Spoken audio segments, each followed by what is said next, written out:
하나님 주신 선물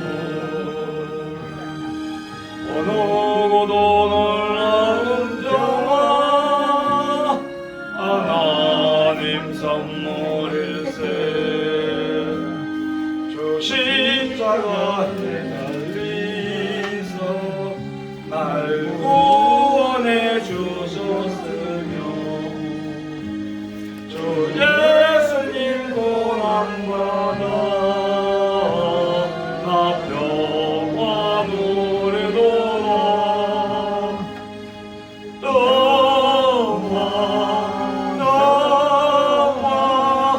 하나님 주신 선물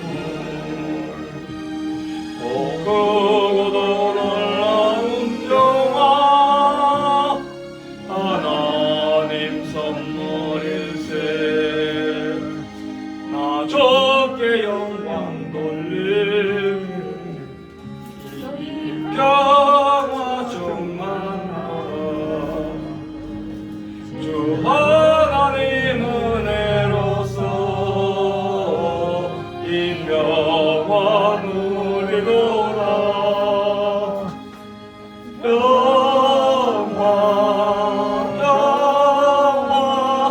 하나님 주신 선물 크고도 놀라운 평화 하나님 선물일세 이 평화를 얻으려고 주 앞으로 나아갈 때 주 예수님 우리에게 이 평화 주시노라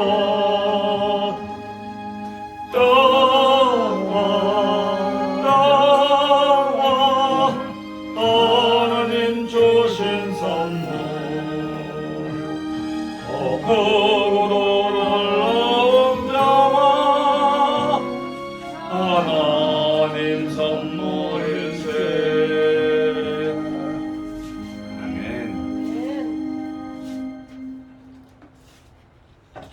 516장 시작됩니다.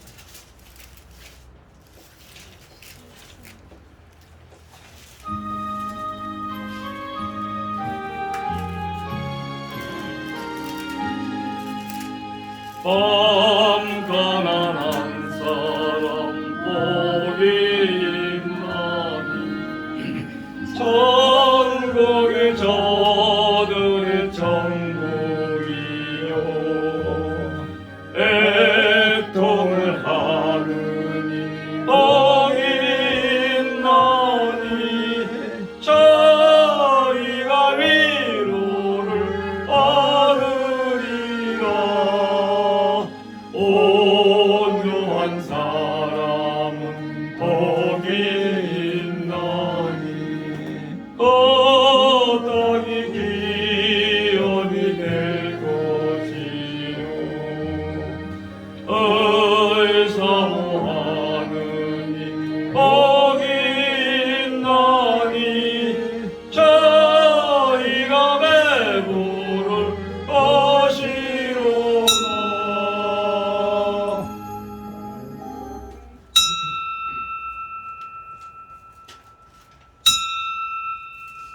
다 같이 묵상 기도 드리심으로 주일 오후 예배 하나님께 드립니다. 다 같이 묵도 드립니다.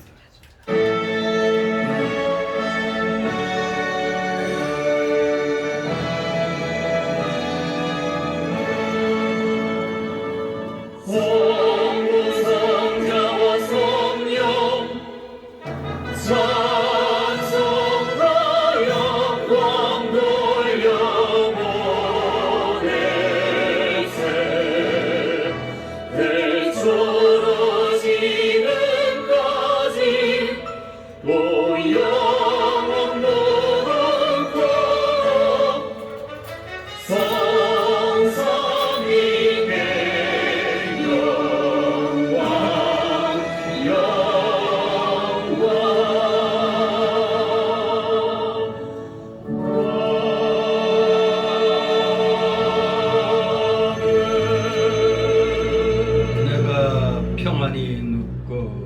기도하리니 나를 안전히 거하게 하신 이는 오직 여호와시니이다. 아멘. 다시 사도신경으로 신앙 고백드립니다. 전능하사 천지를 만드신 하나님 아버지를 내가 믿사오며 그 외아들 우리 주 예수 그리스도를 믿사오니 이는 성령으로 잉태하사 동정녀 마리아에게 나시고 본디오 빌라도에게 고난을 받으사 십자가에 못 박혀 죽으시고 다음 지 사흘 만에 죽은 자 가운데서 다시 살아나시며 하늘에 오르사 전능하신 하나님 우편에 앉아 계시다가 저리로서 사는 자와 죽은 자를 심판하러 오시리라. 성령을 믿사오며 거룩한 공예와 성도가 서로 교통하는 것과 죄를 사하여 주시는 것과 몸이 다시 사는 것과 영원히 사는 것을 믿사옵나이다. 아멘. 같이 찬송가 429장 429장 찬송입니다.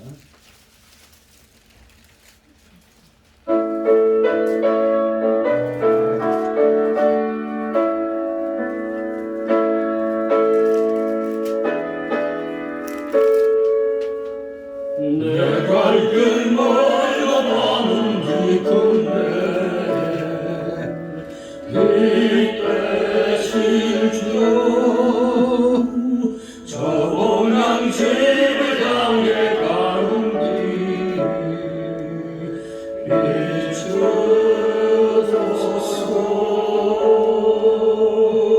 내가 가는 길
이전에 나를 변호하신 주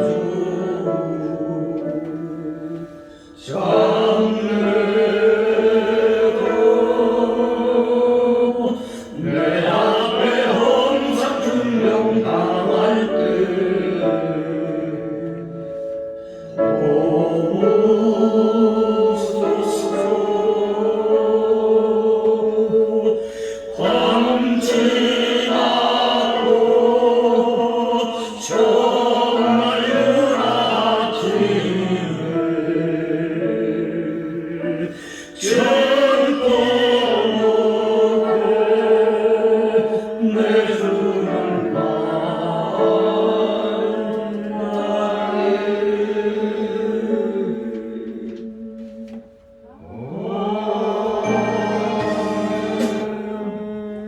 기도드립니다. 거룩하시며 전지전능하신 하나님 아버지, 오늘 귀한 승대 입성을 하신 우리 주님을 기념하는 종려주의를 맞이해서 참으로 그 예루살렘 입성이 어떠한 의미가 있는가를 오전 시간에 잘 깨닫게 하여 주시니 감사를 드립니다. 진실로 구원의 왕, 평화의 왕으로 오셔서 저희들에게 참 평강이 무엇인가를, 진정이 어두운 시대 빛으로서의 그 주님의 그 은혜를 깨닫게 하여 주셨으니 우리 모두 그 은혜 받은 대로 말씀대로 순종하면서 정말로 우리의 믿음이 살아있다는 것을 이 세상을 향하여 증거해 나가는데 부족함이 없는 자들 다 되게 하여 주시옵소서. 참으로 많은 사람들은 성경 말씀에 대하여 오해를 하고 있는 그런 것들이 또 있는 줄 압니다. 그러나 올바르게 믿음을 깨닫고 믿음 생활하는 자들은 정통 보수적인 그러한 신학의 그 흐름 속에서 하나님 말씀을 올바르게 깨닫고 기독교 2000년 동안 진행되어 온 그 정통 보수의 길을 가는데 부족함이 없는 줄 믿습니다. 그저 알량한 지식으로 이 하나님 말씀을 자신의 유익에 따라 해석하는 그런 어리석은 자들은 우리 성훈교회에서 또 진실로 말씀을 추구하는 그런 성도들은 절대 잘못된 길로 가지 않도록 성령께서 주장하여 주시는 줄 믿습니다. 강권적인 성령의 역사가 또한 우리에게 임할 줄 믿습니다.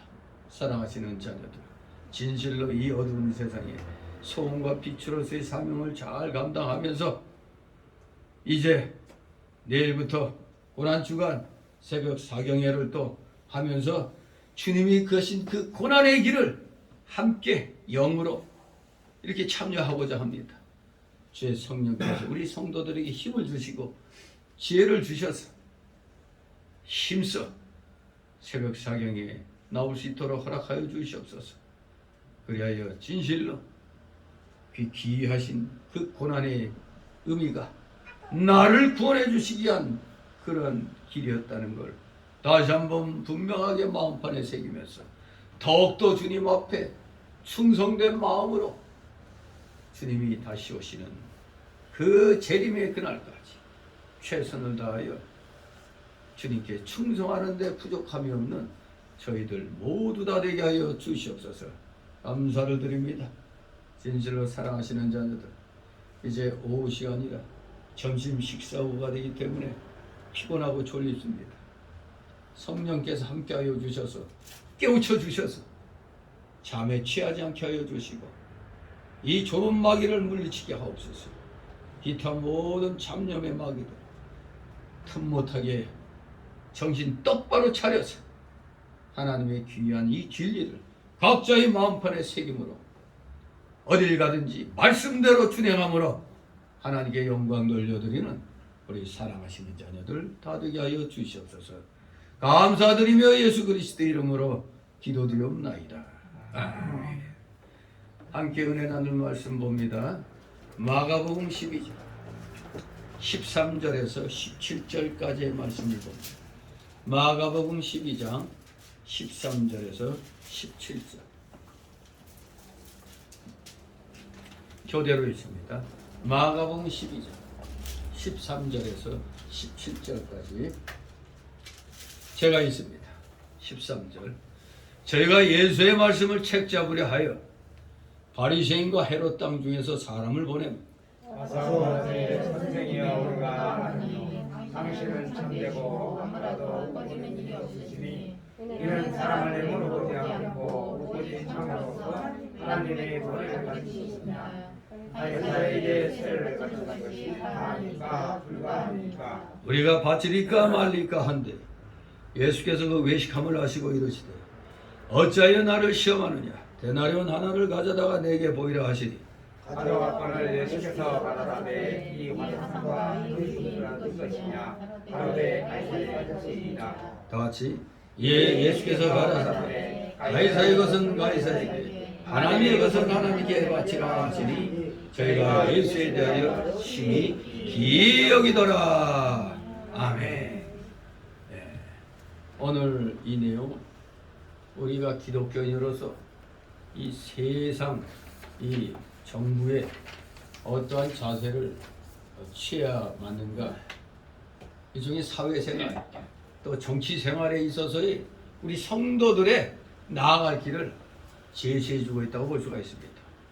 그렇기 때문에 오늘 이 본문은 예수님께서 그의 공생의 마지막 6월절 전에 예루살렘에 올라가셔서 유대 종교 지도자들과 변론하신 내용들 가운데 그 두 번째 내용에 해당됩니다.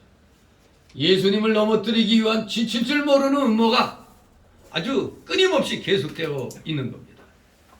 대적자들은 이미 그 마가복음 10장 2절 이하에 권세의 원천을 빌미삼아 그 예수님을 어떻게든지 넘어뜨리려고 시험을 했었죠. 심지어 결혼한 사람, 배우자가 죽으면 어떻게 되느냐고. 그 10장 2절에 보면은 예수께 나와 그를 시험하여 묻되 사람이 아내를 내어버리는 것이 옳으니까. 이제 이 배우자를 내버리는 이혼에 대해서 이제 시험을 했습니다. 그랬더니 하나님이 짝지어 주신 거 사람이 놔두지 못할지니라 하시면서 이들의 이 계계를 물리치셨죠. 아무튼 어떻게든지 권세의 원천을 빌미삼은 시험에서 예수님께 참패를 했습니다. 근데 이제는 정치적인 문제, 좀 난제, 정치적인 어려운 문제를 끄집어내서 지금 예수님을 진퇴양난의 그런 위기로 몰아가려고 했던 겁니다. 아무튼 이 같은 본문에서 뚜렷이 부각되는 두 가지 그 대조되는 모습을 우리가 같이 살펴보도록 하겠습니다. 대적자들은 더욱더 치밀하고 강교한 수법을 동원했습니다. 그래서 그들은 먼저 아첨으로 그들의 계교를 위장함과 아울러서 상대방의 그 용기와 정직을 강조해서 우리 예수님으로 하여금 대답을 회피하지 않도록 미리 또 수를 썼습니다. 그 12장 그 4절에 보면은 이런 말씀이 있죠. 다시 다른 병을 보내니 그의 볼에 상처를 아니다 이게 어디요 이게 14절이죠. 14절 10장 14절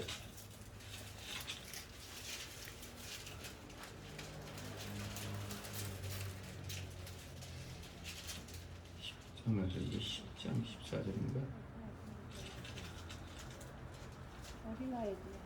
아 14절이 뭐예요 이게? 10장 14절이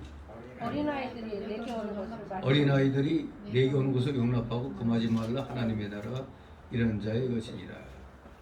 내가 진실로 너에게 이르노니 누구든지 하나님의 나라를 어린아이 같이 받들지 않는 자는 결탄고 들어가지 못하리라. 이 안에 내버리는 데 대해서 이들의 그 시험을 갖다 또 물리치시고 또 이제 심지어 어린 나이들까지도 함부로 그 대하지 못하도록 또 그렇게 이제 또 하셨죠. 아무튼 이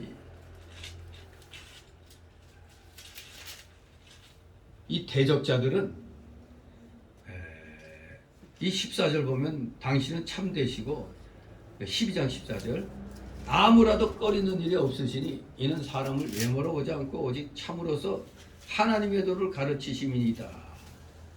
여기까지 그 말씀을 보면은 그야말로 예수님으로 하여금 대답을 회피하지 못하도록 이렇게 수를 미리 또 쓴 겁니다. 그들의 질문 자체 또한 아주 강교한 것이었기 때문에 만에 하나 가이사에게 세를 바치는 게 가하다 불가하다 요거까지만 얘기하면은 자칫하면은 가하다 했다가는 유대인들로부터 매국노라는 화살이 날아 닥칠 터였고 또 아니 우리 유대인들은 바칠 필요 없다 하는 부정한 대답을 한 경우에는 로마 정부로부터 반역죄라는 그런 제목을 받게 될 그런 상황으로 만들어 놨던 겁니다. 아주 교묘하게 예수님으로 하여금 회피할 수 없게 수를 썼습니다. 그러나 우리 예수님께서는 그들의 모든 의도를 아시고 아주 가볍게 그 음모를 물리쳤을 뿐만 아니라 나아가 세상의 빛과 소금으로서 존재하되 우리가 분명히 세상에 분명히 존재하는 겁니다. 세상 떠나 있는 게 아닙니다. 세상에 존재하되 세상의 혼잡 가운데 속하지 않는 세상에 있긴 있어도 혼잡 가운데 어둠 가운데 속하지 않는 성도의 바른 자세에게까지 교훈을 하신 것입니다. 그야말로 단순하게 그 음모만 물리치신 걸로 끝난 게 아니라 도리어 우리 성도가 이 사회, 이 어둠의 사회에 있을 때 바른 자세, 이 세상에 있으면서도 속하지 않는 그런 자세, 그런 바른 자세를 교훈하시기까지 한 겁니다. 진실로 에베소서를 보면 그 에베소서의 그 서론 부분에 성도의 사회 참여에 대한 그 내용이 나오죠. 그리고 잠언 24장 21절 보면은 그리스도인의 그 국가가 대해서도 잠시 언급하고 있는데, 우리 잠언 24장 21절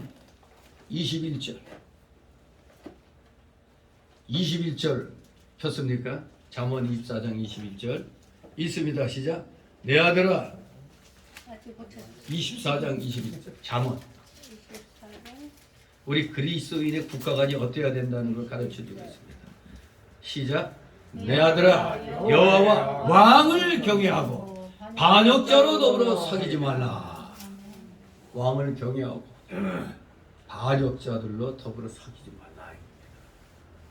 그래, 우리 기독교인들은 그러기 때문에 이 자유 대한민국이 마귀 새끼들에 의해서 공산화의 길로 갈 때 가만히 있어야 맞는 거예요? 아니면은 당당히 대항해야 돼요? 반역자들과 함께 하지 말라고 그랬잖아요. 반역자들, 나라를 뒤집어 엎으려는 자들과는 함께 할 수가 없는 겁니다. 우리 기독교인이 국가관이 바꿔야 돼요.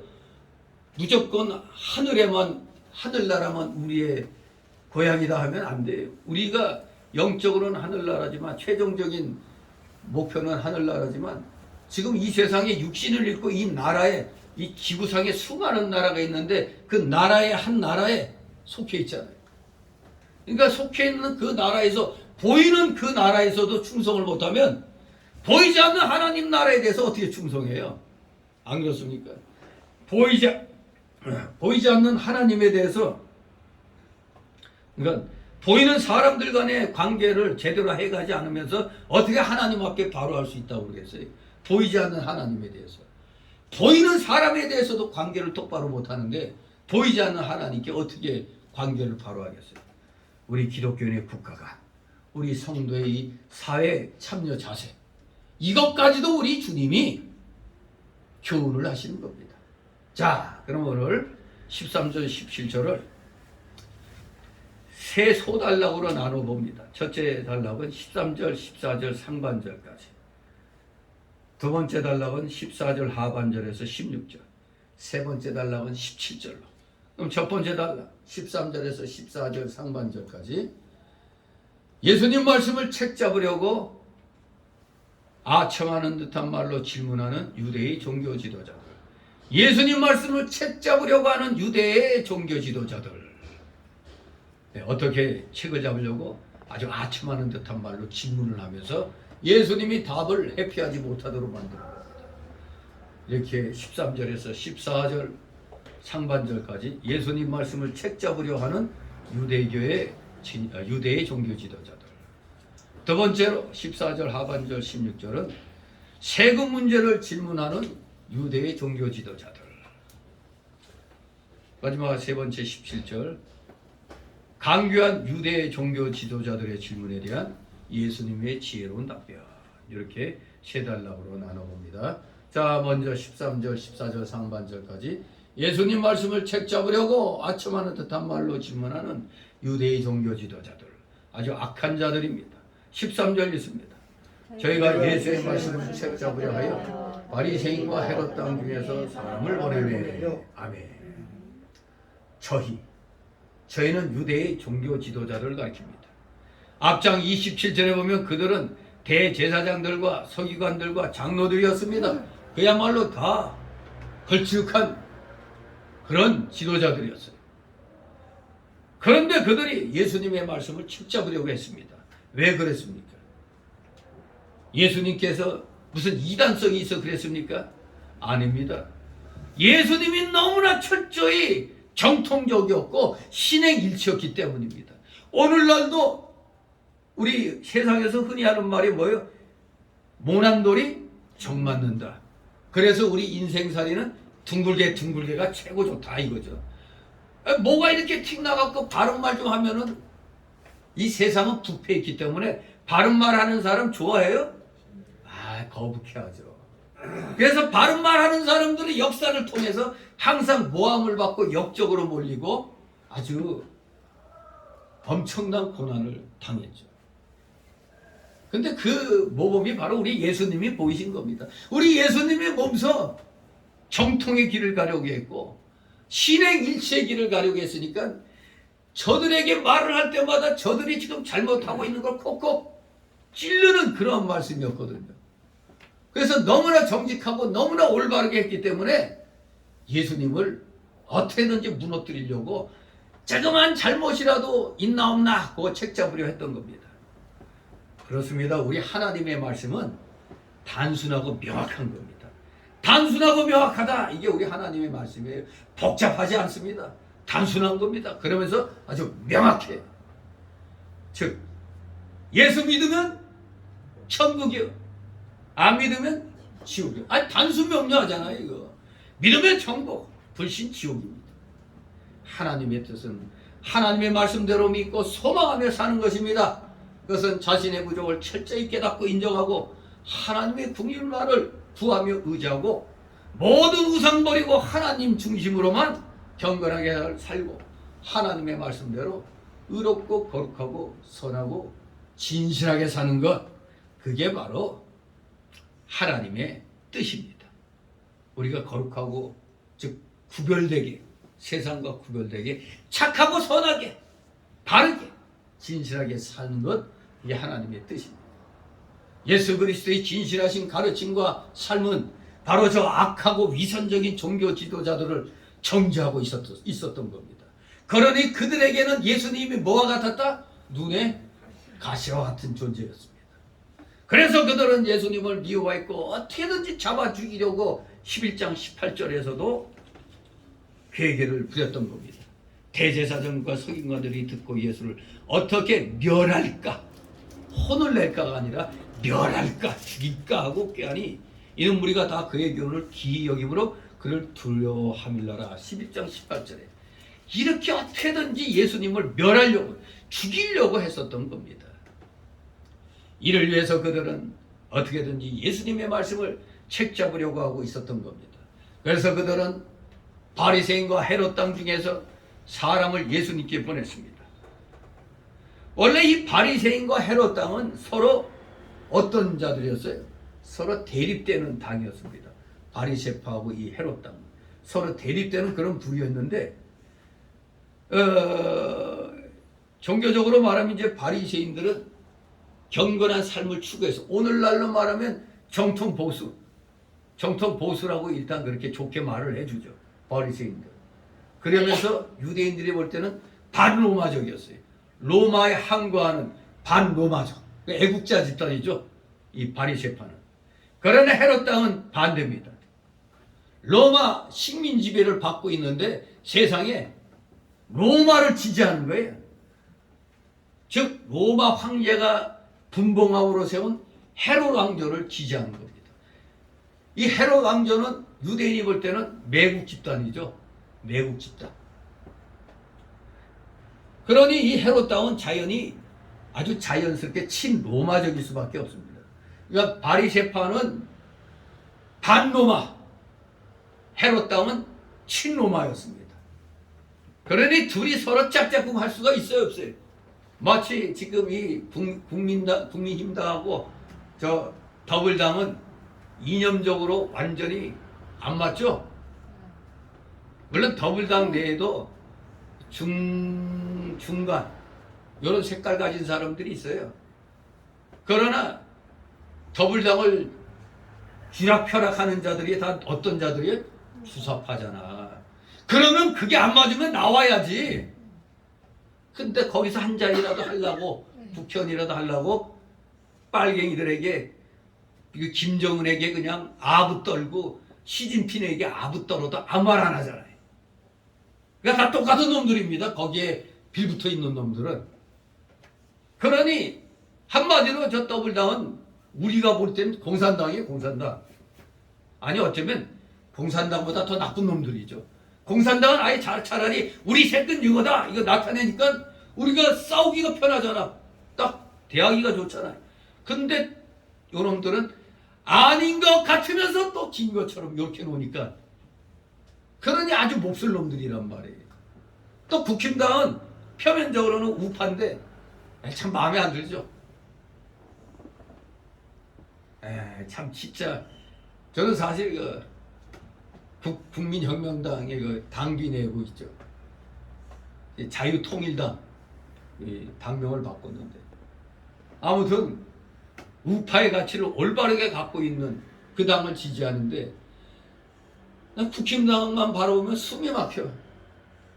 저것들이 좀 똑바로 해야죠 지지해 줄 텐데 우리 국민들은 마음이 착해서 아니 약해서 아유 그래도 또 저것들 찍어줘야지 어떡하나 이래서 찍어준단 말이에요. 그냥 못마땅한데도.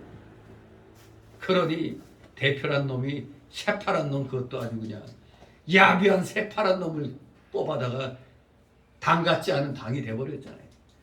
아무튼 그래도 그거 다 싹 지워버리고 그냥 표면적으로 이 국힘당 우파 더불당 좌파 이런 것처럼 두 개 안 맞아요. 바로 바리새파하고 헤롯당은 반놈과 친놈하니까 맞을래야 맞을 수가 없는 겁니다. 어쨌든 종교적으로 볼 때 이 헤롯당은 그 당시에 자유주의자 세력, 자유주의파라고 할 수 있는 사두개파. 종교적으로 이 헤롯당은 사두개인들과 비슷하다고 합니다. 그러니 바리새파하고 사두개파는 완전히 이 국힘당, 더불당 같이 섞일래야 섞일 수가 없는 이런 거니까 헤롯당도 종교적으로는 사두개파와 마찬가지니 결국에는 둘 다 서로 함께 할 수가 없는 자들입니다. 그 당시 제사장들은 대부분 또 사두개파였어요. 사두개인들. 그 당시 사내들인 공회의 주류 세력이 바로 이 자유주의파에 해당되는 사두개인들이었습니다. 자, 이렇게 반로마파, 친로마파, 이 둘이 어느 날 갑자기 예수님을 해하는데 어느 날 의견 일치가 딱 돼버리는 겁니다. 가이사에게, 즉 가이사가 누구예요? 시저, 로마 황제에게 세금 바치는 문제에 대해서 분명히 바리새인과 헤롯당은 서로 다른 견해와 입장을 가졌을 겁니다. 왜? 반로마파, 친로마파니까. 그래서 유대 종교 지도자들은 바로 그 점을 노린 겁니다. 이런 말하면은 반로마가 되고 또 이런 말하면 친로마가 되게 해가지고 아주 그냥 예수님이 답을 회피할 수 없게끔 이렇게 유대 종교 지도자들이 이렇게 머리를 썼던 겁니다. 서로 반대되는 파 사람들을 이렇게 예수님께 보내가지고 그 점을 노린 겁니다. 그래서 그들은 그 두 파의 사람들을 예수님께 보내가지고 이 질문을 함으로써 예수님에게서 비난거리를 잡으려고 예수님을 궁지에 몰아넣고자 했던 것입니다. 그러니 서로 다른 사상 가진 놈들이 둘이 가서 두 부류가 가갖고 서로 좋은 말 해서 예수님이 이쪽 편 들면 이쪽에서는 야 반로마, 또 이쪽 편 들면 저 매국노, 이렇게 그냥 어떻게 할 수 없게 만들어 놓은 겁니다. 자, 그런데 우리 주님이 이들의 계략에 말려 들어가겠느냐? 자, 봅니다. 14절 상반절 있습니다. 와서 가로되 선생님이여 우리가 하노니 당신은 참되시고 아무라도 꺼리는 일이 없으시니 이는 사람을 외모로 보지 않고 오직 참으로서 하나님의 도를 가르치심이니이다. 아멘. 자, 요 14절만 그냥 딱 띄워놓고 보면은 요 바리새인하고 헤롯 땅 사람들이 상당히 예수님을 굉장히 띄워주는 것 같죠? 앞뒤 문맥 딱 잘라놓고 이것만 딱 보면 예수님을 칭찬하는 것 같잖아요. 그러나 이것은 그들의 진심에서 나온 말이 아니죠. 순전히 비꼬는 말인 것입니다. 비꼬는 말이에요. 사실상 예수님은 그들의 말 그대로인 인물이셨죠. 그들이 비꼬면서 하는 말이지만 그 말 자체는 올바른 말이거든요. 올바른 말이잖아요. 예수님 외모로 보지 않고 참으로서 하나님도를 가르치시고 있는 것. 참된 말을 이들은 그냥 비꼬는 식으로 얘기한 겁니다. 진심에 나온 말은 아니지만 어쨌거나 말 그대로의 인물이 예수님이셨습니다. 그야말로 참되셨고 아무라도 꺼리는 일이 없으셨습니다.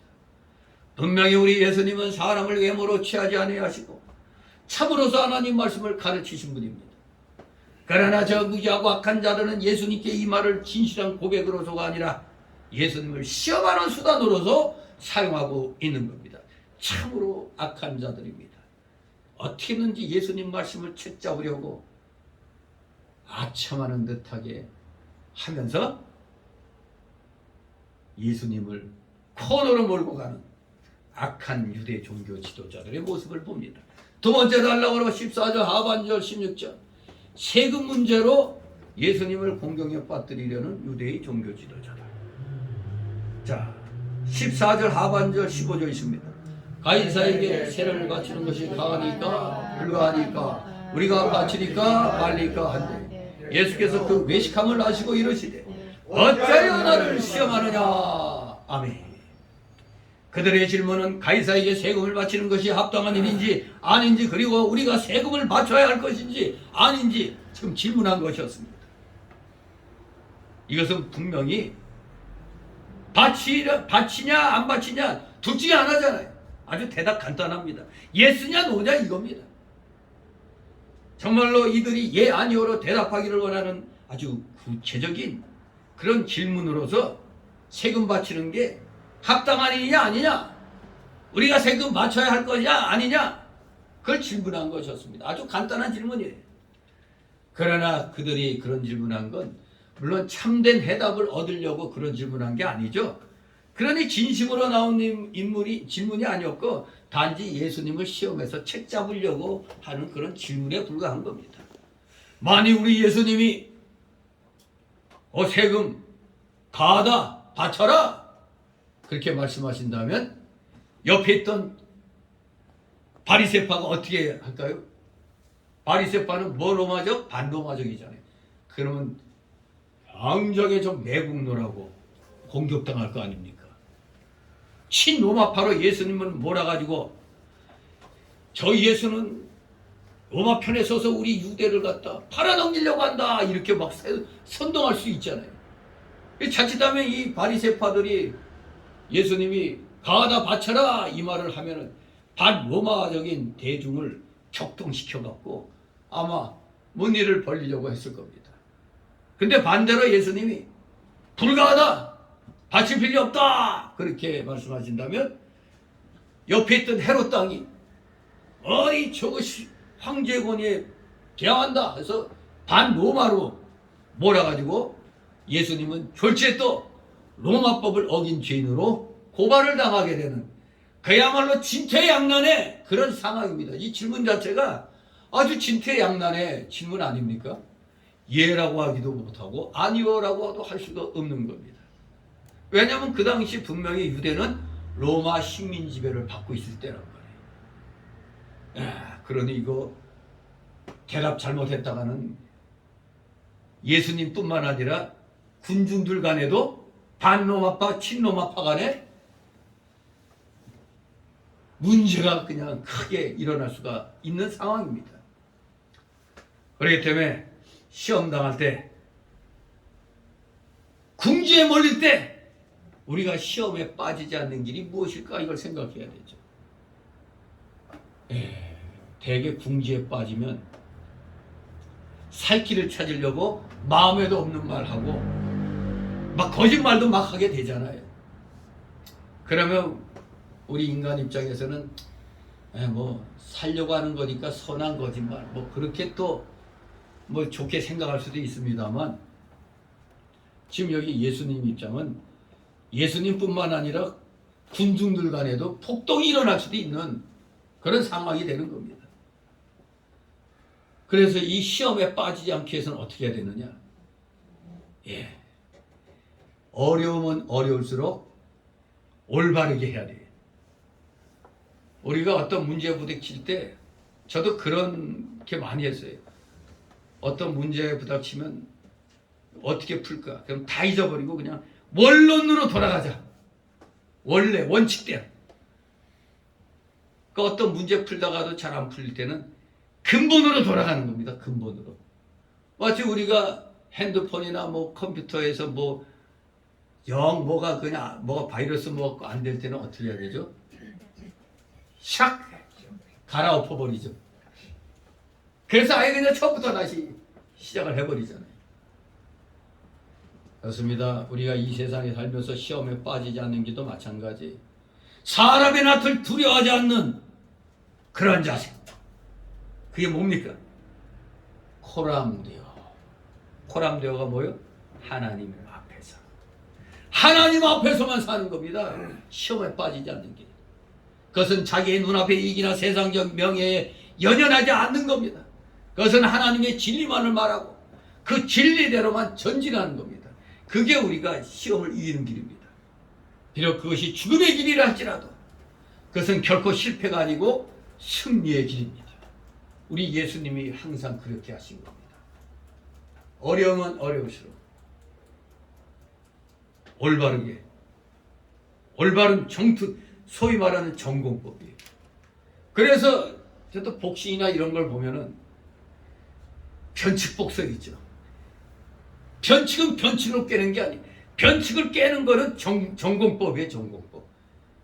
뭐든지 변칙적인 공격은 전공법으로 깨는 겁니다. 어디서 이상한 그런 동작 갖고 와가지고 페인트 모션 써가지고 하려고 할 때, 그래서 항상 모든 무술에는 이 기본기가, 모든 운동에는 기본기가 중요해요.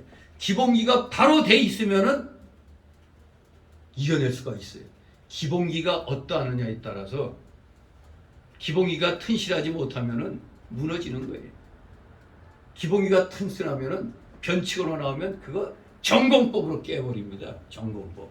괜히 변칙에 맞서서 변칙으로 하려다가 내가 당하는 수가 있어요. 변칙에는 전공법입니다. 바로 우리 기독교에는 늘 예수님이 하셨던 것처럼 전공법으로 따라가야 됩니다. 즉 예수님을 본받아 나가면 되는 겁니다. 자, 15절 가면서 내가 지금 어디까지 읽었지? 어찌하여 나를 시험하느냐. 어찌하여 나를 시험하느냐. 예.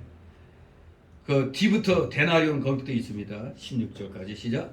데나리온 하나를 가져다가 내게 보이라 하시니 가져왔거늘 예수께서 가라사대 이 화상과 이 글이 네 것이냐? 가로되 가이사의 것이니이다. 아멘. 자, 이제 예수님한테 이놈들이 문제를 냅니다. 도대체 세금을 갖다 가이사에게 바치는 게 가하냐고 불가하냐고 14장에 분명히 물어봤죠. 그랬더니 우리 예수님이 어떻게 대답하셨어? 그래? 그러면 데나리온 갖고 와봐라. 하나를 가져다가 내게 보이라고 했습니다. 그 당시에는 아주 크게 세 종류의 돈이 통용되고 있었다고 합니다. 세 종류의 돈이, 첫째는 유대인들이 속국이니까 속국되기 전에 쓰던 유대인들의 동전, 둘째는 헬라인들이 만든 은전. 헬라 제국이 결국 로마 제국에 의해서 이제 막 무너졌으니까, 또 헬라 제국도 컸으니까 헬라 제국이 쓰던 그 은전이 있었단 말이에요. 헬라인들이 만든 은전. 이제 셋째는 이 모든 걸 지배하는 로마인들이 만든 은전이 있었습니다. 유대인들이 만든 동전, 헬라인들이 만든 은전, 로마인들이 만든 은전. 그럼 여기에서 제일 싸구려가 뭐였겠어요? 유대인들이 만든 거겠죠. 아주 식민 지배받는 쪽이니까. 유대인들이 만들어섰던 소위 렛돈이라는 동전이 가장 가치가 적은 돈으로서 한 렙돈은 헬라 돈으로 2분의 1이에요. 2분의 1 코드란트 또는 8분의 1 아사리온이에요. 헬라 돈으로 2분의 1 고드란트 또는 8분의 1 아사리온. 그러니까 엄청나게 유대인들은 이래저래 치는 겁니다. 아니 그냥 하층민 취급당하는 거예요. 뭐 식민 지배 받으면 다 그렇죠. 그래서 유대인들에서는 이 렙돈에는 역시 뭐 성경적으로 포도송이나 하늘, 보리이삭 등 식물과 무생물의 모양이 새겨져 있었어요. 이 렙돈에는. 그러나 헬라인들이 만든 드라크마라는 은조는 또 그 헬라 제국도 막강했기 때문에 지금 로마인들이 만든 그 데나리온, 그 드라크마나 데나리온이 서로 가치는 비슷했다고 그래요. 가치가 한 드라크마 혹은 한 데나리온이 약 128 렙돈이라고 그랬어요. 한 드라크마나 한 데나리온을 얻으려면은 유대인 렙돈으로 128 렙돈을 준비해야 되는 겁니다. 그런데 이 로마인들의 돈에는 역시 로마인들의 돈이죠. 로마 황제 얼굴이 새겨져 있습니다. 우리나라는 좀 이상하지 않아요? 우리나라 이거 빨리 바꿔야 돼요. 우리나라 돈. 지금이 대한민국 시대인데 돈에는 항상 옛날 조선시대 사람들이 그 참 우리가 그 일본에게 패망 식민지 돼가지고 참 서러움 받았던 그런 전 시대의 사람들의 시대 왕조에 속했던 사람들이 돈의 얼굴이 돼서요. 다른 나라처럼 그 나라를 부흥시켰던 왕이나 대통령이 그 돈에 그렇게 들어가 있어야 돼. 중국도 보니까 목대통이 그냥 얼굴이 있잖아요. 미국 돈에도 그렇고 일본에도 그 메이지 유신의 그 당사자 그 사람이 그 사진이 들어가 있고. 근데 우리나라가 완전히 동떨어진 조선시대 때 사람들이 아니 세종대왕이 유명한 거예요? 신사임당이 유명한 거예요? 세종대왕은 전 세계가 진짜 놀라는 한글을 창제했잖아요. 근데 세종대왕은 10,000원이야. 근데 신사임당은 50,000원. 이거 뭔가 이것도 잘못된 거죠. 이거 뭔가 돈의 가치가 잘못된 거예요. 지금 우리나라 이 돈을 제대로 만든다면 제일 그 비싼 돈은 대한민국 건국하는데 이바지한 이승만 박사의 얼굴이 들어가 있어야 돼요. 그 다음에는 대한민국 산업화를 일으킨 박정희 대통령의 얼굴이 들어가 있어야 되는 거예요. 그게 정상인 겁니다. 이거 현대 사회잖아요. 지금 현대 사회인데 유독 우리나라만 옛날 사람들. 아 이거 진짜 뭔가 이 우리나라 사람도 의식 구조가 잘못되어 있는 거예요. 뭔가 아직도 식민지적인 어떤 그런 상황이 박혀 있는 거지. 왜 우리나라를 지금 이 자랑스러운 우리나라 5,000년의 역사를 보면은 맨 가난에 찌들어가지고 우리 얼마 전까지만 해도 70년 초반까지 전까지만 해도 보릿고개가 있었잖아요. 그 진성이란 가수가 보릿고개 노래 부르면 아 참 요새 애들은 이해하기 어렵죠. 또 누구요? 강성이 부르는 막걸리 한 잔. 그것도 보면은 우리 그 옛날 그 아버지를 원망했어요 그러죠. 그 당시 그랬잖아요. 맨날 시골에서 보면은 죽어라 일은 해도 맨날 그 모양 그거야. 그리고 자기가 아들 자녀 입장에서 보면 엄마는 맨날 고생하고 아버지에 눌려갖고 막 그런 거 있잖아요. 아버지처럼 안 살겠다고 막 그랬잖아요. 우리나라가 참 이 현대 70년 초반까지 유신, 그러니까 지금 유신이 일본은 메이지 유신으로 크게 일어난 것처럼 우리나라도 자꾸 지금 박정희의 그 독재를 자꾸 갖다 대가지고 폄하시키려고 하는데 우리나라도 사실 10월 유신 아니면 10월 유신으로 본격적인 대규모 그 중화공업이 투자가 된 겁니다. 이걸 부인하려고 하면 안 돼요. 우리나라가 지금 이렇게 된 게 그 10월 유신의 중화공업 투자 그걸로 인해 갖고 우리나라가 그 기틀이 마련된 거예요 지금. 근데 이걸 자꾸 우리나라 이 반역사적인 시각으로 자꾸 올바른 걸 갖다 부인하려고 하고 있잖아요. 빨갱이들의 역사는 자꾸 키워나가려고 그러고 우리 올바른 정통적인 보수로 이렇게 되온 거는 자꾸 깎아내리려고 그러고 그러니 저 제주 4.3 사태까지 저 제주 4.3 저건 김대중이가 저 공산혁명이라고 공산폭동이라고 얘기하기 전에도 저는 그 몇 년 전부터 이미 알고 있었어요. 어떻게 알았느냐?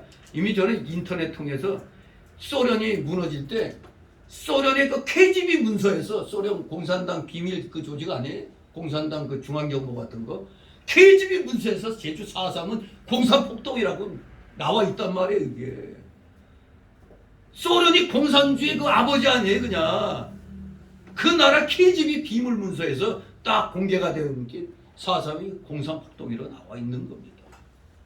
아무튼 이렇게 이 나라가 지금 굉장히 잘못된 방향으로 나가는 거예요. 지금 자꾸 지금 저 좌파들의 그 종교조들을 갖다 때려 잡아야 돼 지금. 그래서 여러분 저는 서울 시민이 아니에요. 저는 아산 시민인데 여러분들 그 교육감 뽑을 때 제가 전에부터 얘기했죠. 종교조하고 싸워갖고 집 두 채인가 세 채 날라간 조전혁이가 돼야 된다고 했는데 딱 그 단일화해서 조전혁이가 딱 됐더라고. 근데 또 서울대 교수 한 놈이 또 띵겨 나갔어. 아, 그 놈이 또 판을 갖다 또 먹칠하려고 그래. 이게 잘못하면은 좌파에게 또 내줄 수가 있어요. 이 서울 시민들 정신 차려야 됩니다. 나는 아산 시민으로 얘기하는 거야. 서울 시민들 정신 차려야 돼. 이거 빨갱이들 찍으면 안 돼요. 빨갱이들. 그래가지고 지금 역사를 애들이 잘못된 역사를 배워갖고 와가지고 정말 다들 홍길동이 돼버렸어. 아버지를 아버지라고 못 불러. 즉 공산폭동을 공산폭동이라고 못 부르고 있어. 대한민국 국민이 홍길동화 돼버렸어 지금. 에이. 그래서 저는 이것부터 바로 잡으려면 일단 우리 돈부터 이거 돈에 있는 인물부터 싹 바꿔야 되는 거예요. 이거. 그래야 됩니다. 안 그러고서는 이 현대 사회에서 이길 수가 없어요. 아무튼 이렇게 각 나라마다 돈에는 그 나라를 부흥시킨 자의 얼굴이 다 들어가 있는 겁니다. 바로 예수님이 말씀하신 이 데나리오는 로마인들이 만든 은전이기 때문에 당연히 그 돈에는 누구 얼굴이 딱 써있어? 찍혀있어? 로마 황제 얼굴이 딱 찍혀있는 겁니다. 예수님이 그걸 아시고 그 데나리온 갖고 와라 한 겁니다.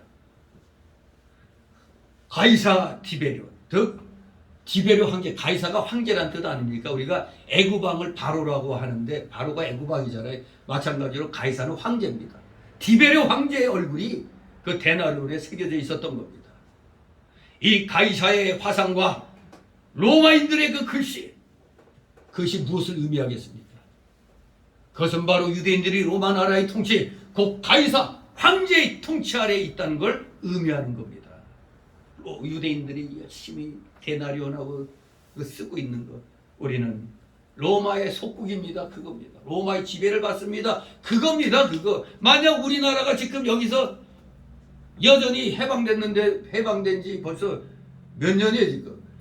70년이 넘었는데도 일본 돈을 지금 쓰고 있어 봐. 그럼 우리는 여전히 일본의 속국이라는 얘기밖에 안 되는 겁니다. 그러니 여기 유대인들은 싫어도 아무리 반로마적이라도 먹고 살라니까 로마 화폐 써야 되는 거예요. 그러니 아무리 유대인들이 싫더라도 그 당시 세상 나라의 왕은 로마 황제였습니다. 로마 황제. 그래서 유대인들은 싫든 좋든 이 황제의 통치권을 인정해야 되는 겁니다. 그 지배하에 있으니까. 그러니까 우리나라 사람들도 이 좌파들은 악한 놈들이 우리가 일제 때 우리나라가 없어졌죠? 나라가 없어졌어요. 그리고 분명한 거 아셔야 될 게 주로 독립운동하러 만주로 나가고 해로 나간 사람들은 거의 다 양반네들이에요. 이 한반도에 남아있던 사람들 거의 다 일반 백성들이었습니다. 그런데 일반 민중들, 국민들 입장에서는 일제 지배가 나을까요?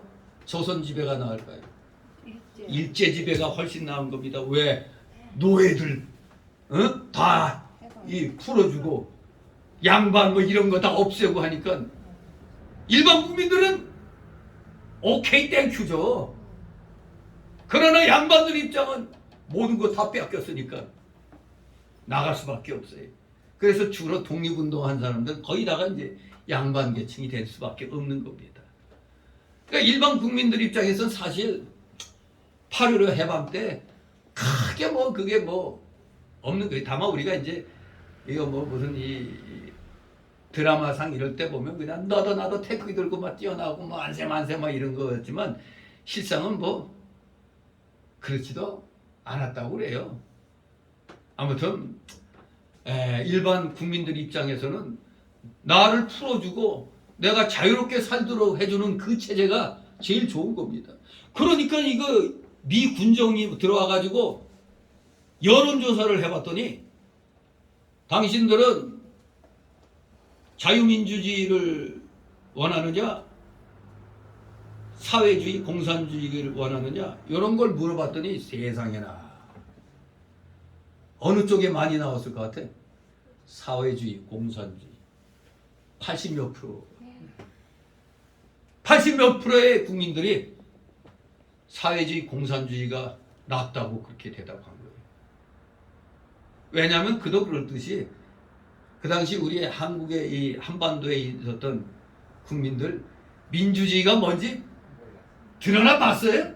없잖아. 민주주의가 뭔지도 모르잖아요. 그냥 다만 보니까 일제하고 대항해서 막 공산주의자들 사회주의자들이 막 그냥 뭐 일본 유학 갔다 와가지고 그냥 인민들도 이 노예가 없이 뭐 어쩌고저쩌고 막 이러니까 그거 괜찮다 그렇게 본 겁니다. 그러니까 해방 후에 대한민국이 건국되기 전까지 이 남쪽에 남한 조선 노동당이 있었잖아요. 남조선 노동당이 있었잖아요. 북에는 북조선 노동당. 미군정화에서는 정식으로 공산당이 있었어요. 이 우리나라 이 땅에. 그만큼 공산당에 대한 어떤 그런 경계심이 없었어요. 근데 그나마 유교가 터지고 공산주의 만행을 직접 눈으로 보고 나서야 공산주의 실체를 그나마 이제 깨닫게 된 겁니다. 정말로 우리 국민들이 지금 이 역사관이 잘못 학생들이 잘못 배워가지고 정교조 때문에 지금 우리나라의 역사가 지금 굉장히 부정되고 있는 그런 시대에 우리가 지금 살고 있는 겁니다. 이게 굉장히 불안한 거예요. 이게 역사가는 그래서 제가 항상 얘기한 게 학교에서 애들에게 국사를 잘못 가르치면 교회에서나마 똑바로 가르쳐야 되는 거니 교회 교육에서 이 애들에게 우리나라의 역사를 똑바로 가르쳐야 돼요. 그런데 이거 교역자들부터가 우리나라의 역사에 대해서 제대로 모르니까 또 이것도 문제가 되는 거예요. 이러니 빨갱이들이 득실거려도 헌금만 많이 하면 아무 문제 없는 거예요. 그냥 이 안타까운 현실이죠. 정말로 우리가 일제 때 대부분의 국민들은 도리어 일제 치하가 편했어요. 이시왕조처럼 등치는 게 없었잖아요. 그렇게 물론 일제 말기에 뭐 징용이다 징병이다 그런 건 속국이라고 보니까 하는데 그것도 좀 잘못된 그게 굉장히 많더라고요. 실질적으로 까보니까 그 정신대 이것도 문제가 많더라고요. 우리 한국 사람들 술만 먹고 뭐만 좀 지어지면 어때요? 지 자식 새끼라도 팔아먹는 인간들이 세고 셌었잖아요. 마누라까지 노름하다가 노름 잡히는 거예요. 우리 한국 사람들이었잖아요 그때. 그러니 자기 새끼가 아니고 자기 친척이나 누구 딸내미 있으면은 어디 한다면 돈 받고 그냥 남겨버리는 거예요 그냥. 그건 뭣도 모르고 끌려가다 보니까 진짜 그런 정신대 그렇게 되는 거예요 그냥. 그 정신대 말고 뭐라 그러죠? 어디? 위안부. 지금 정신대하고 위안부가 달라요. 지금 우리나라 요게 역사교육에서도 잘못 가르치고 있는 게 정신대가 위안부가 아닙니다. 정신대에는 공장이나 이런 데 가서도 일하게끔 해서 이렇게 다 공개 모집하고 돈을 주고 이렇게 간 거고, 위안부는 실제 이거 참 이거 얘기했다가 공격 엄청 당하는 사람 많아요. 역사적인 사실 그대로 이 증거로서 이제 얘기했다가 당하는 사람들이 꽤 많아요. 공격. 왜? 좌파들로부터 저 친일파다 이래가지고. 위안부 중에 보면은 그냥 소위 돈 받고 자기가 간 사람도 있고, 아니면은 술태비 같은 그 친척에 의해서 팔려간 사람도 있고 그런 거예요.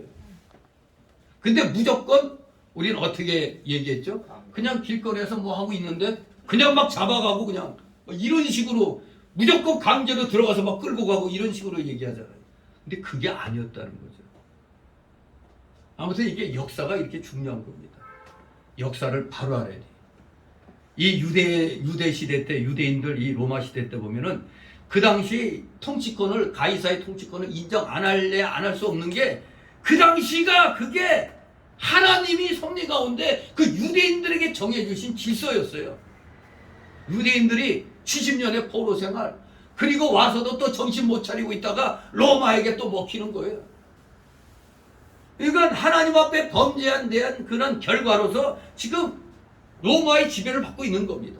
하나님이 정해주신 질서 속에 있는 거기 때문에 순종이. 우리나라도 보면은 일본에게 먹힐 수밖에 없는 그런 상황이었어요. 도무지 이건 진짜 뭐 맨 처음에 뭐 대원군이가 세국 정치할 때 저 강화도로 오는 걸 그냥 물리쳐가지고 우리가 세국 선고했다. 그게 사실 슬픈 거예요.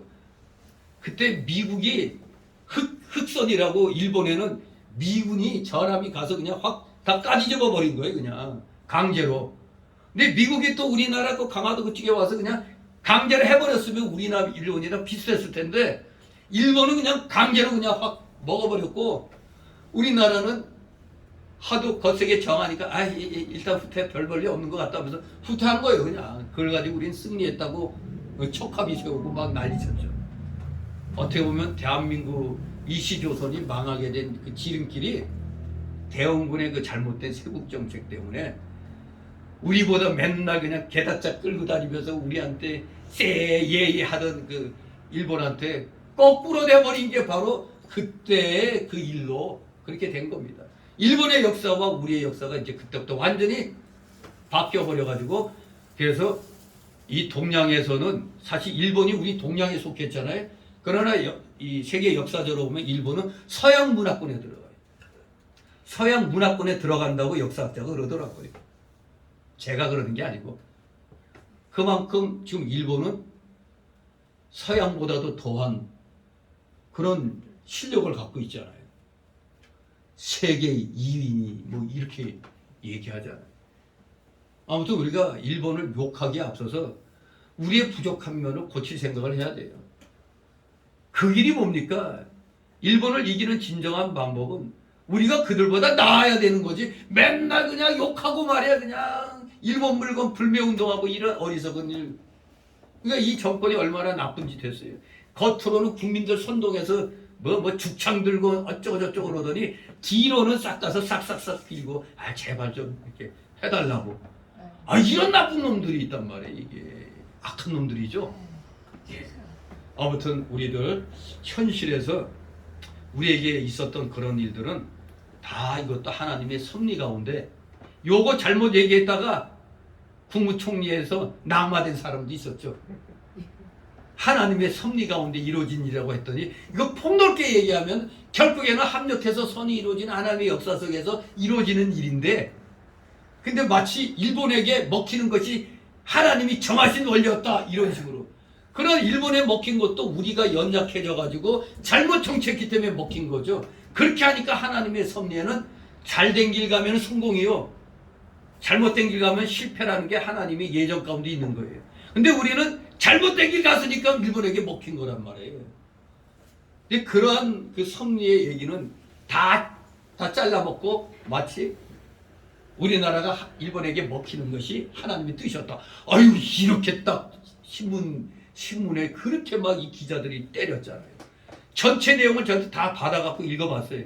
그러니까 그런 의미가 아닌데 그냥 이런 섭리 가운데서 이렇게 됐다는 식으로 얘기한 걸 마치 이 기자들은 일본에게 먹히는 게 하나님 뜻이었다 이렇게 딱 해버린 거라. 참 악한 놈들이죠. 아무튼 우리가 현실을 잘 알아야 돼요. 싫어도 현실이 미군이 철수해버리면 우리는 당장에 공격받게 돼 있어요. 현실이 그런 겁니다. 입으로만 국방하는 게 아니거든요. 아무튼 현실을 우리가 인정해야 돼요. 근데 유대인들도 어쩔 수 없이 지금 통치권을 인정하고 있어요. 그런데도 이 지도자들 가운데는 이런 반로마적인 사람들이 허시탐탐 이제 국민들을 각성시키는 거죠. 국민들을 각성시키고 있는 거죠. 자, 이런 마당에 우리 예수님을 딱 집어넣은 겁니다. 너는 봐라. 이렇게 대답하면 넌 매국 너를 몰아 죽일 것이고, 이렇게 대답하면 로마에 반역한 걸로 몰아 죽일 거다.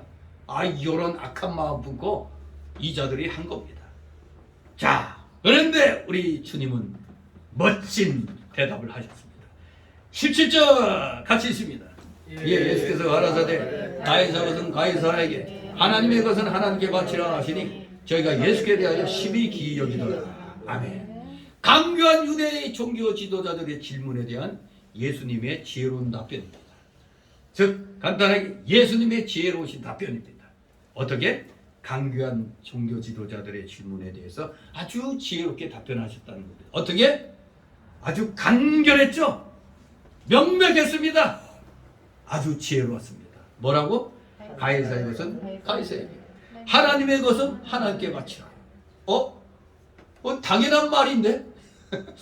가이사의 것은 가이사에게 바치고 하나님 거 하나님께 바치고 그러니까 이제 순간 이 종교 지도자들하고 주변에 있는 사람들이 한순간 요새 표현이 뭐죠? 멍 때렸다. 한마디로 멍 때려버린 겁니다. 가이사의 것은 가이사에게 바치라는 말씀은 유대인들이 로마 세계 곧 로마의 정치, 경제, 문화 속에서 살고 로마의 은전을 사용하고 있기 때문에 로마 나라에 대한 세금의 의무도 합당하다, 그걸 밝히 증거하신 것입니다. 하나님께서 허락하신 가이사의 것이 있고 유대인들은 그것은 그들에게 돌려야 한다는 것을 말씀하는 겁니다. 가이사의 것은 가이사에게 바쳐라. 이 말씀이 바로 오늘 우리가 생각할 때 우리 기독교인이 세속 국가에 대해서 어떤 태도를 가져야 할 것인가, 이것을 생각하게 하는 겁니다. 가이사의 것은 가이사에게, 이것이 우리가 국가에 대한 우리의 기독교인의 자세다. 즉 첫째, 기독교인은 하나님께서 허용하신 세속 국가의 영역이 있음을 인정해야 된다 이겁니다. 세속 국가의 영역이 있다는 걸 부인하면 안 됩니다. 가이사의 것이 있는 겁니다. 정치와 종교는 물론 분리되어야 됩니다. 물론 따라서 국가가 교회를 압제하거나 핍박해서도 안 되고, 만약 그렇게 한다면 하나님께서 그 국가를 반드시 심판하실 겁니다. 반대로 교회가 국가를 지배하려고 해서도 안 되는 거예요. 로마 교회는 교회를 세상 권세를 가진 물질적인 나라로 이해했습니다. 이 로마 시대 때는 로마 교회는 그렇게 생각했어요. 그래서 중세교회 교황들은 세속 국가의 황제들을 세우기도 하고 폐하기도 했던 겁니다. 세속 국가의 황제들을 힘으로 지배하려고 그랬어요. 로마 교황들이. 그것은 교회의 본질을 오해한 것이고 가이사의 것을 침범한 것이었습니다. 그것은 내 나라는 이 세상에 속한 것이 아니라고 요한복음 19장 36절에 말씀하신 주님의 말씀을 망각한 행위였습니다.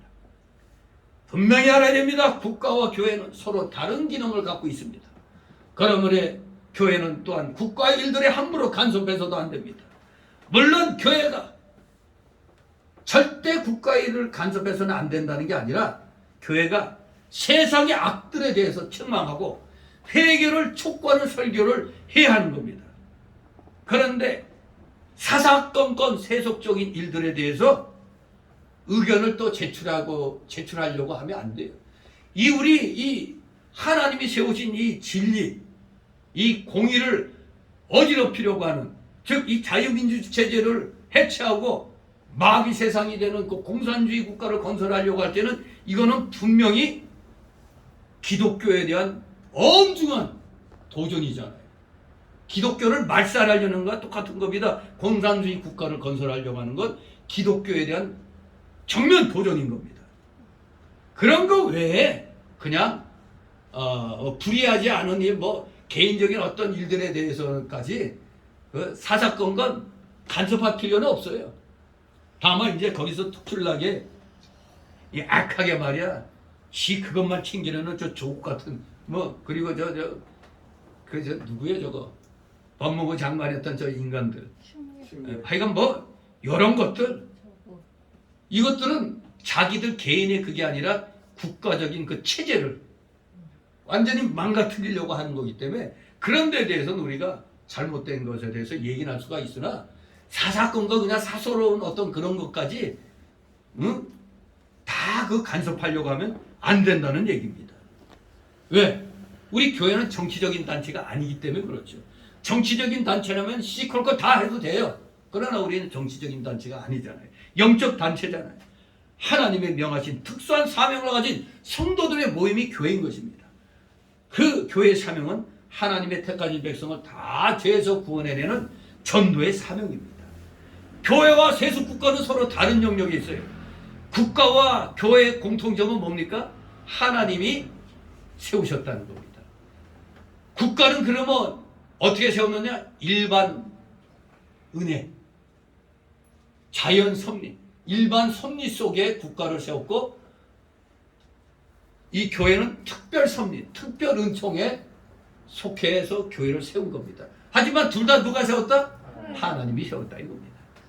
그렇습니다. 서로 다른 영역에 있는 겁니다. 외신고백서는 이 문제에 대해서 이렇게 적절하게 진술하고 있습니다. 교회 대의들과 협의회들은 교회적 문제 외에는 아무것도 다루거나 결정해서는 안 되며 비상한 경우들에 겸비한 청원, 아주 겸손하게 이렇게 하는 것이 좋겠습니다. 그러면 아니 됩니다. 뭐 이런 식으로 겸비한 청원의 방식으로나 또 국가의 위정자들부터 요구된 경우에 양심의 만족을 위해서 충고의 방식으로 외에는 국가에 관계되는 세속적 사건들에 간섭할 것이 아니라고 31장 5항에 그렇게 말하고 있습니다. 교회와 국가와 교회의 관계에 대해서 외신고백서가 그렇게 얘기하고 있어요. 그러니까 비상한 경우 외에는 사사건건 그렇게 해서는 안 된다는 겁니다. 둘째로 기독교인들은 또 자신들이 속한 세속국가 일들에 또 협력해야 돼. 아니 뭐 세속국가 일에 신경 쓰지 말라며 그러더니 세속국가 일에 협력해야 된다는 거 이것은 뭐냐? 가해사의 것은 가해사에게 줘야 한다는 겁니다. 즉 우리는 나라를 위해서 기도해야 돼요, 안 해야 돼요? 기도해야 돼요. 우리나라가 하나님 법에 반대되는 것을 요구하지 않는 한 나라의 법에 복종해야 돼요, 안 해요? 복종해야 되는 겁니다. 하나님의 법에 반대되는 것을 요구하지 않는다. 그런데 이놈의 인간들은 하나님의 나라의 법에 반대되는 법들, 차별금지법을 이용해가지고 동성애 허용, 그리고 전도하는 거 못하게, 이거 하나님 법에 저촉돼야 안 돼. 못하게 하는 거잖아요. 우리 전도를 못하게 하는 거. 그런데도 가만히 있어요? 안 되는 겁니다. 이렇게 하나님 법에 반대되는 것을 요구하지 않는 한 하나님 나라의 법에, 이 나라의 법에 복종해야 됩니다. 물론 국가가 하나님 법에 반대되는 것, 그 제대된 일을 요구할 때 우리 보고 요새 그 팬데믹 현상으로 교회 나가지 말라. 우리 이거 가만히 있어야 돼요, 안 해야 돼요? 가만히 있으면 안 되는 거죠. 이거. 하나님의 영역을 침범하는 거잖아요. 이렇게 국가가 하나님 법에 반대되는 것, 그 죄되는 일을 요구할 때 우리 성도들은 어떻게 해야 됩니까? 옛날 다니엘이나 그의 세 친구 사드락메사 아벳느고처럼 단호히 그 요구를 거절해야 되는 겁니다. 그러나 그렇지 않는 한 우리는 애국적인 태도를 가져서 나라를 사랑해야 돼요. 또 나라가 정한 세금이 있으면 그것을 진실하게 성실하게 또 내어야 되는 겁니다. 로마서 13장에서 바울 사도는 성도가 분명히 세속국가의 권세자들에게 복종해야 한다고 말을 합니다. 그들을 하나님의 사자 또는 하나님의 일꾼이라고 로마서 13장 4절 6절에서 그렇게 불렀죠. 또 그는 성도가 국가에 규정된 세금을 바쳐야 할 것도 가르쳤습니다. 베드로전서 3장 13절에서 베드로 사도는 인간의 세운 모든 제도를 주를 위하여 순복하라고 교훈했습니다. 물론 이것은 다 하나님 법에 어긋나지 않는 경우에 해당되는 겁니다. 나라의 일꾼도 하나님의 법에 반대되는 식으로 교회 나가지 마, 주일 안 지켜도 돼, 이런 식의 그런 걸 하는, 거기에도 복종하라는 건 아닙니다. 분명히 우리가 인식해야 될 건 세속 국가에 우리가 협조해야 될 때는 하나님 나라 법에 위배되지 않는 선에서 해야 된다는 겁니다. 국가가 명령했다고 그대로 따르는 거 아닙니다. 여러분 주일날 교회 나가지 마, 지킬 거야 안 지킬 거야? 국가에서 그렇게 명령했어. 목숨 걸고 싸워야죠. 다니엘과 사드락 메삭 아벤느고처럼 싸워야 되는 겁니다. 심지어 국가에 전쟁이 일어났을 때 만일 그 전쟁이 침략적이지 않고 방어적이며 정당방위적인 것이라면 우리 성도는 그 전쟁에 어떻게 참여해야 돼? 양심적으로 거리낌 없이 참여할 수 있는 겁니다. 우리가 남을 침략하기 위한 전쟁이 아니라면은 우크라이나가 그때 참 감동적인 그 사진을 봤는데, 우크라이나 그 군인들이 강단에 모여갖고 그냥 이 하나님 앞에 기도하는 거, 그걸 내가 봤어요. 이렇게 침략당할 때 정당방위적인 그러한 것이라면, 그런 전쟁이라면 거리낌 없이 참여해야 되는 겁니다. 합법적 전쟁은 구약 성경이 지지하는 바입니다. 합법적인 전쟁 해야 될 땐 해야 되는 겁니다.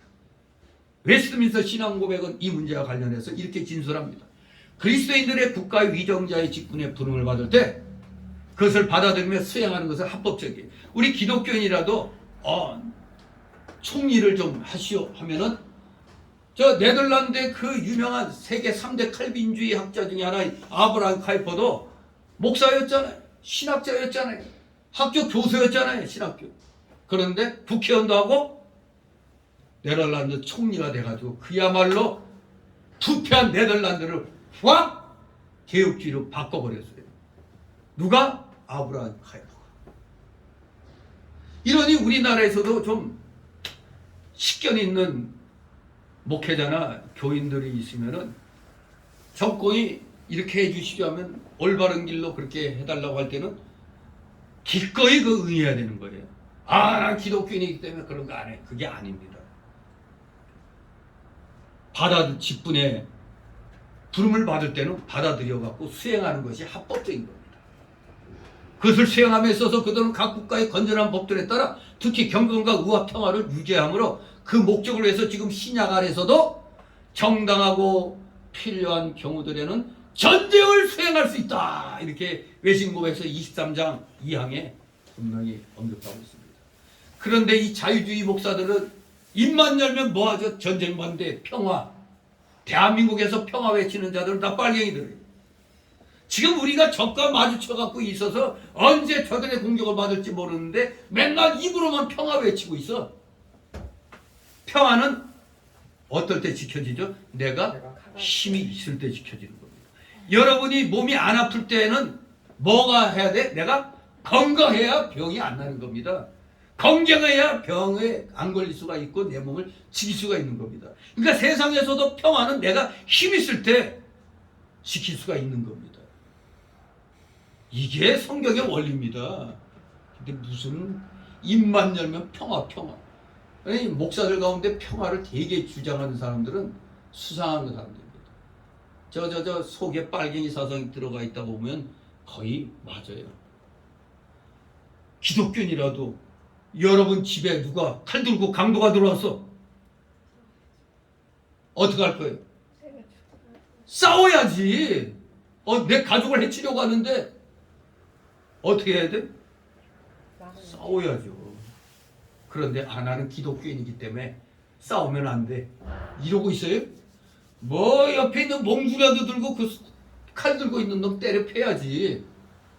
근데 막상 여러분 칼 들고 딱 앞에 있으면은 쉽게 그렇게 움직이지 않아요. 뭐 영화니까 그렇게 나오지. 에이구 그때 여기 경찰들 보니까 누가 그냥 요만한 칼인데 요만한 칼 들고 막 하니까 경찰들 서너 명이 이런 긴 곤봉 갖고 와서도 제대로 제압을 못 하더라고. 저것들 검도도 배우고 막 그럴 텐데 세상에 요만한 칼 하나 든 놈한테 제대로 덤비지도 못하고 있어. 그만큼 상대가 칼을 들고 있는 그 현장에 가면은 그게 쉽게 되는 게 아니에요. 내가 잘못하면 다칠 수 있다는 거기에 그렇게 무술 어쩌고저쩌고 그 영화니까 가능한 거죠. 영화 같으면 그냥 착착 하면 뭐 해칠 수 있는 것 같죠. 그러나 상대방은 뭐 영화의 한 장면처럼 놀고 있어? 천만에 언제 어느 방향으로 찌를지도 모르는 거예요. 괜히 중국 영화 많이 봤다간 피 보는 수가 있어요. 아무튼 우리 기독교인들 신약 아래서도 정당하고 필요한 경우들이 있어서 합법적으로 전쟁을 수행할 수 있다 없다? 있다 이겁니다. 어느 교회 갔더니 뭐 아니 그 교회 목사는 뭐 맨날 전쟁 어쩌고저쩌고 하니 그 목사 맞아? 목사는 평화를 외쳐야지 뭐 이따위 헛소리 하고 있어요. 내가 힘 있어야 내 몸을 지킬 수가 있는 겁니다. 국가도 똑같은 겁니다. 진정 우리 기독교인들은 하나님 뜻을 바로 알아야 돼요. 그래서 성경을 아주 잘 요약해 놓은 게 바로 뭐라고요? 웨스트민스터 신앙 고백서죠. 그러니까 이 외신 고백서가 성경 위에 있으면 안 되죠. 반드시 성경 아래에 있고 모든 것 위에 뭐가 있어? 성경이 있는 겁니다. 교황이 성경 위에 있어? 이러니까 저 로마 가톨릭이 이단인 거죠. 교황이 어떻게 성경 위에 있습니까? 교회가 어떻게 성경 위에 있어요? 다 성경 아래에 있어야지. 자, 이렇게 세속국가의 권세자들에게 또 복종하고 또 협력할 건 또 협력을 해야 되는 겁니다. 또한 예수님은 하나님의 것은 하나님께 바치라고 말씀하셨어요. 하나님의 것이 무엇입니까? 그것은 유대 나라와 로마 나라를 포함해서 온 세계를 의미하는 겁니다. 그것은 유대인, 로마인을 포함하여 모든 사람을 의미하는 겁니다. 하나님 것, 모든 사람이 다 하나님 거예요. 그것은 우리의 모든 것, 우리의 모든 돈, 우리의 목숨까지도 의미합니다. 이 모든 것이 누구의 것? 하나님 것입니다. 하나님의 소유가 아니고 무엇이겠습니까? 그래서 역대상 29장 11절에 다윗 왕이 뭐라고 고백합니까? 여호와여 광대하심과 권능과 영광과 이김과 위엄이 다 주께 속하였사오니 천지에 있는 것이 다 주의 것이로소이다. 이런 고백이 나와야 되는 겁니다. 모든 게 다 주님의 것이로소이다. 또 시편 24장 1절에서도 성령의 감동 가운데 고백합니다. 땅과 거기 충만한 것과 세계와 그 중에 거하는 자가 다 누구 것? 여호와의 것이로소이다. 이렇게 고백합니다. 그렇습니다. 우리가 가이사의 것은 가이사에게 주지만 하나님 것은 하나님께 드려야 합니다. 모든 인생은 참된 예배를 창조자 하나님께 드려야 합니다. 모든 인생은 하나님께 참된 헌신과 충성을 드려야 하는 겁니다. 우리 모두는 우리의 시간과 물질과 재능과 생명까지도 드려야 되는 겁니다. 참된 그 11조도 그렇고 참된 감사의 물도 마찬가지입니다. 그것들 잘 드린다고 우리가 자랑거리 삼으면 안 됩니다. 당연한 걸 내는 겁니다. 자랑거리가 아닙니다. 그것은 하나님의 것을 하나님께 돌린 당연한 일, 지극히 작은 선행에 불과할 뿐입니다.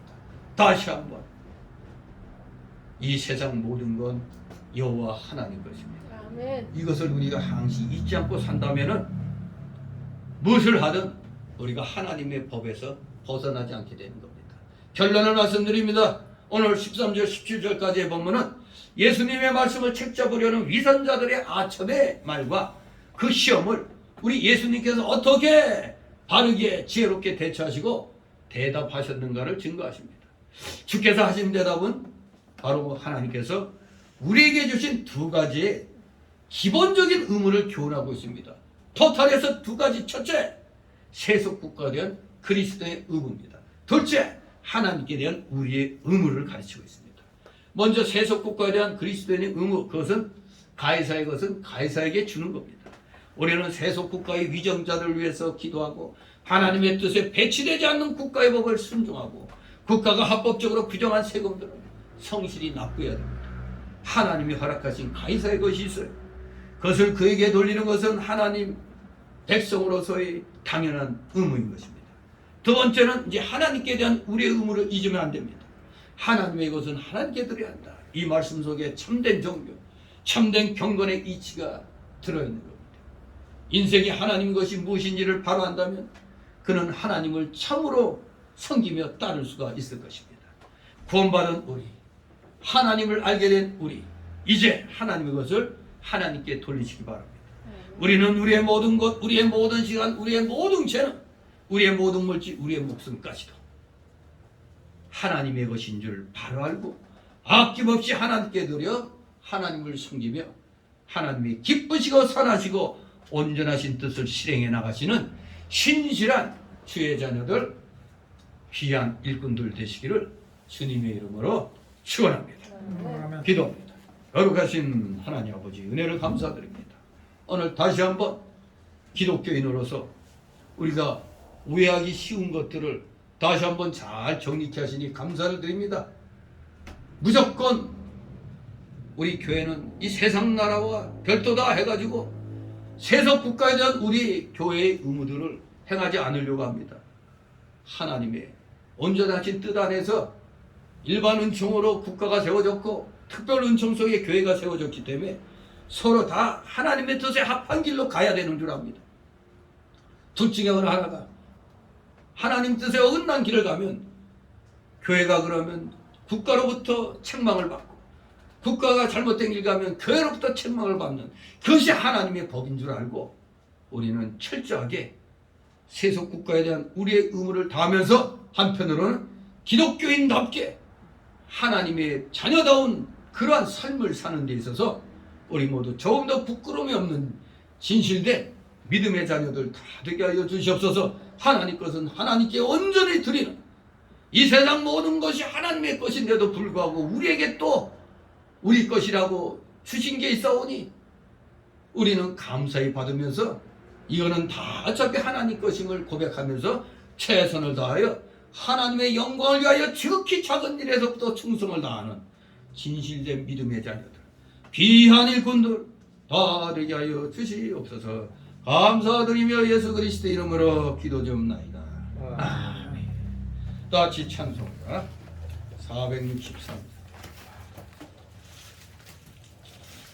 463장 찬송드립니다.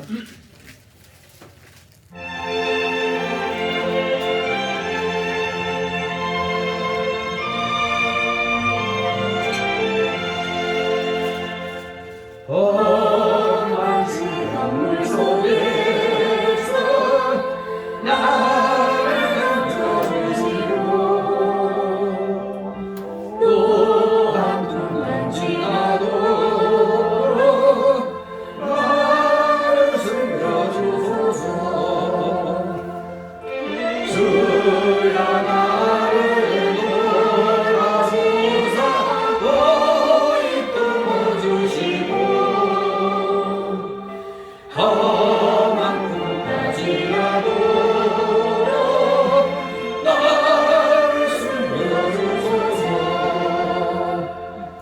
권세는 무한하사 모든 시험 이기고 풍랑과 걱정하는 죄주 앞에 비오니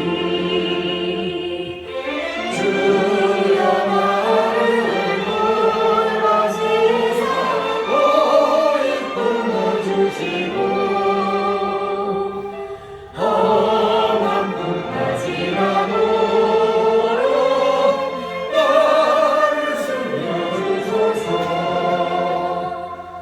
사랑 위에 빠지고 안감한 내리며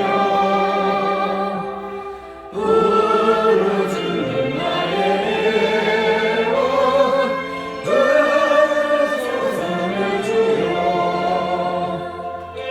주여 나를 돌아주사 오이 품어주시고 험한 꿈까지라도 나를 숨겨주소서.